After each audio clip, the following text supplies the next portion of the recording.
বাক্যে ব্যবহৃত সাবজেক্টটি সিঙ্গুলার হবে না প্লুরাল হবে এ নিয়ে শিক্ষার্থীদের দ্বিধাদ্বন্দ্বের কোনো শেষ নেই।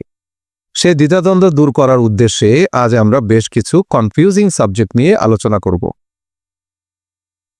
আমরা এই স্লাইডে দেখতে পাচ্ছি বেশ কিছু সাবজেক্ট এখানে দাঁড় করানো হয়েছে, যেগুলি নাউন ফ্রেজ আকারে সাধারণত বসে। সেগুলি কেমন? এ নাম্বার অফ স্টুডেন্টস এখানে দেয়া আছে। এই যে এ নাম্বার অফ স্টুডেন্ট দেয়া আছে, এটি সিঙ্গুলার হবে না প্লুরাল হবে এ নিয়ে বেশ দ্বিধাদ্বন্দ্বে পড়ে যেতে হয়, সমস্যায় পড়ে যেতে হয় পরীক্ষার হলে।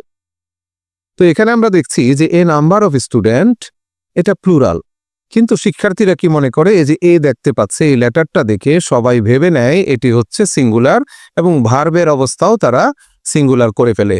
কিন্তু এ নাম্বার যে ব্যবহার করা হলো এটি আসলে প্লুরাল। এটা মনে রাখার কৌশলটা কি?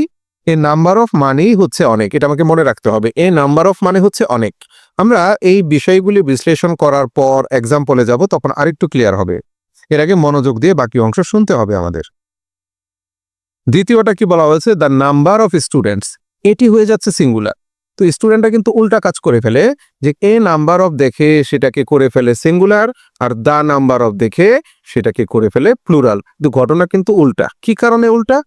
এই যে এখানে দেখতে পাচ্ছি, মনে রাখার সহজ কৌশলে বলা হয়েছে, যখন দ্য নাম্বার অফ বলা হবে এখানে নির্দিষ্ট একটি সংখ্যাকে বোঝানো হচ্ছে, একটা সংখ্যাকে বোঝানো হচ্ছে। এখানে কিন্তু সকল ছাত্রকে বোঝানো হচ্ছে না, সকল ছাত্রের সামষ্টিক একটি সংখ্যাকে বোঝানো হচ্ছে, এই জন্য দ্য নাম্বার হচ্ছে সিঙ্গুলার।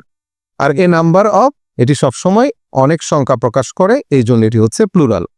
ঠিক একইভাবে দ্য এ ভ্যারাইটি অফ অথবা দ্য ভ্যারাইটি অফ এরকম থাকলে কি হবে? ঠিক একই রকম এ ভ্যারাইটি অফ এটি কিন্তু প্লুরাল, কিন্তু দ্য ভ্যারাইটি অফ আইটেম বা দ্য ভ্যারাইটি অফ এর উপর যা কিছুই থাকুক সেটি কিন্তু হয়ে যাবে সিঙ্গুলার।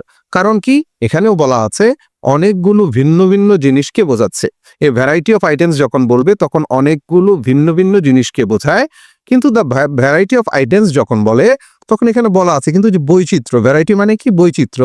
এই যে একটা গুণ, এই গুণটিকে এককভাবে বোঝায়, এই জন্য এটি হয়ে যাবে সিঙ্গুলার। এক্সাম্পলে বিষয়গুলি আরেকটু স্পষ্ট হবে ইনশাআল্লাহ। এখানে কি দেখতে পাচ্ছি? প্রথম যে এক্সাম্পল আছে, a number of students were present. আমরা ইতিমধ্যেই জেনে গেছি এ নাম্বার অফ সবসময় প্লুরাল হিসেবে বসে, তাই তার ভার্বটিও হবে প্লুরাল, এবং এখানে কিন্তু ওয়ার হয়েছে। এর বাংলা অর্থ কি? অনেক ছাত্র উপস্থিত ছিল। এ নাম্বার অফ থাকার পরও এখানে কিন্তু হয়েছে অনেক ছাত্র উপস্থিত ছিল। তাহলে কি শিখলাম? এ নাম্বার অফ থাকলে সেটি সবসময় প্লুরাল হয়।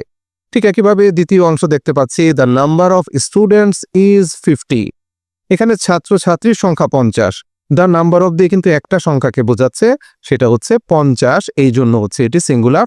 আবারও বলছি, দ্য নাম্বার অফ হচ্ছে সিঙ্গুলার হবে। একইভাবে the variety of items are on sale, আমরা আগের যে স্লাইড সেখানে দেখেছি যে এ ভ্যারাইটি অফ থাকার কারণে সেটি কিন্তু প্লুরাল হয়ে গেছে, এবং এই কারণে এর ভার্বটিও কিন্তু প্লুরাল হবে। কিন্তু দ্য ভ্যারাইটি অফ যখন হয়ে যাচ্ছে তখন কি হচ্ছে? জিনিসপত্র অনেক হলো বৈচিত্র্যটি, অর্থাৎ ভ্যারাইটির যে অবস্থান এই গুণটাকে সিঙ্গুলার ভাবে বোঝাচ্ছে। বৈচিত্র্যটি চমৎকার। কোন একটা জায়গায় অনেক জিনিস থাকুক, সেটা ভ্যারাইটিটা চমৎকার, সেখানে শুধু ভ্যারাইটিটাকে ইন্ডিকেট করছে সিঙ্গুলার হিসেবে।